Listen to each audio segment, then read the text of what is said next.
Hello everyone, I am Amina and you are watching Urdu Lovers YouTube channel.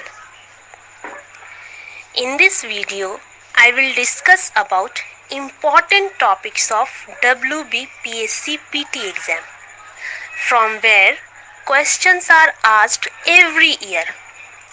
Dear friends, as you know that WBPSC PT exam is scheduled to be held on 30th May. So only 1.5 months are remaining. In this video, I will discuss how to revise and which topics are most important to be revised. So let's start. Friends, इस video में WBPSC PT exam से different subject से जिस topic से previous year में सबसे ज़्यादा सवालात आए हैं उसका हम जिक्र करेंगे। इस वीडियो को बनाने का मेरा मकसद यही है कि वो तमाम चैप्टर जिसका हम जिक्र करेंगे उसे आप लोग किसी भी तरह से अवॉइड ना करें। तो सबसे पहले हम हिस्ट्री सब्जेक्ट को लेते हैं। हिस्ट्री में एंसेंट हिस्ट्री से जो टॉपिक सबसे ज़्यादा इम्पॉर्टेंट है वो है इंडस वैली सिविलाइजेशन, वैदिक period, Buddha, Maurya dynasty, Gupta dynasty. उसके बाद मिडाइवल हिस्ट्री में जो टॉपिक सबसे ज़्यादा इम्पॉर्टेंट है वो है दिल्ली सल्तनत एंड मुग़ल अम्पायर। उसके बाद मॉडर्न हिस्ट्री में जो टॉपिक सबसे ज़्यादा इम्पॉर्टेंट है वो है educational and social reforms, religious and reform movement, governor general and viceroy, association newspaper and books. ये टॉपिक तो मोस्ट इम्पॉर्टेंट है, यहाँ से बहुत ज़्यादा सवालात आते हैं। उसके बाद इंडियन नेशनल मूवमेंट में INC, इंडियन नेशनल कांग्रेस, जिसके 3 फेस होते हैं लेकिन उसमें 2 फेस बहुत ज़्यादा इम्पॉर्टेंट है। 1885 से 1905 ये फर्स्ट फेस और सेकंड फेस 1907 से 1930। उसके बाद आते हैं हम ज्योग्राफी पे। तो फिज़िकल ज्योग्राफी से सोलर सिस्टम और एटमॉस्फेयर ऑफ द अर्थ बहुत ज़्यादा इम्पॉर्टेंट है। उसके बाद इंडियन ज्योग्राफी से फिजियोग्राफिक ज्योग्राफी, जिसमें लोकेशन और एरिया यहाँ से क्वेश्चन बनते हैं। इसके अलावा रिवर्स, उसमें लेक्स और प्रोजेक्ट से क्वेश्चंस बनते हैं। इसके साथ रिसोर्सेस, एग्रीकल्चर और सेंसस। फिर वेस्ट बंगाल ज्योग्राफी में फिजियोग्राफिक ज्योग्राफी इंक्लूडिंग है, उसके साथ लोकेशन, एरिया, और फिर वेस्ट बंगाल ज्योग्राफी का सेंसस। उसके बाद आते हैं इंडियन पॉलिटी एंड इकोनॉमी पे। तो पहले इंडियन पॉलिटी की बात करते हैं।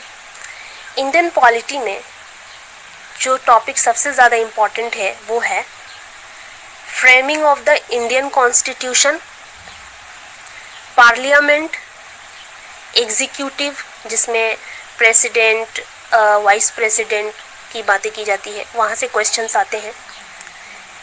उसके बाद relations between centre and states, fundamental rights, fundamental duties, DPSP यानी directive principle of state policy, preamble, judiciary. उसके साथ अमेंडमेंट, शेड्यूल्ड, जो कि अभी 12 शेड्यूल्स हैं, आर्टिकल ओरिजिनली तो 395 आर्टिकल्स थे लेकिन अभी बढ़ गए हैं 448 आर्टिकल। इसके साथ ही सोर्सेज ऑफ द कॉन्स्टिट्यूशन। उसके बाद इकोनॉमिक पे आते हैं। इकोनॉमी में जो बजट 2021 है ये बहुत ज़्यादा इम्पॉर्टेंट है। उसके साथ ही 5 ईयर प्लान और उसके बाद बैंकिंग। उसके बाद आते हैं जनरल साइंस पे। जनरल साइंस सब्जेक्ट पे जो टॉपिक सबसे ज़्यादा इम्पॉर्टेंट है, फिजिकल साइंस में जो सबसे ज़्यादा इम्पॉर्टेंट टॉपिक है उसमें है यूनिट्स, इलेक्ट्रिसिटी, लाइट। केमिस्ट्री में non metal, radioactivity, industrial chemistry. Biology में physiological activities of plant, blood, और इसके साथ सेल से भी बहुत सारे क्वेश्चंस आते हैं। उसके बाद आते हैं करंट अफेयर्स सब्जेक्ट है। करंट अफेयर्स में जो टॉपिक सबसे ज़्यादा इम्पॉर्टेंट है वो है awards, appointments, summit, national reports, national and international bodies, books and author, important days, central and other state important schemes.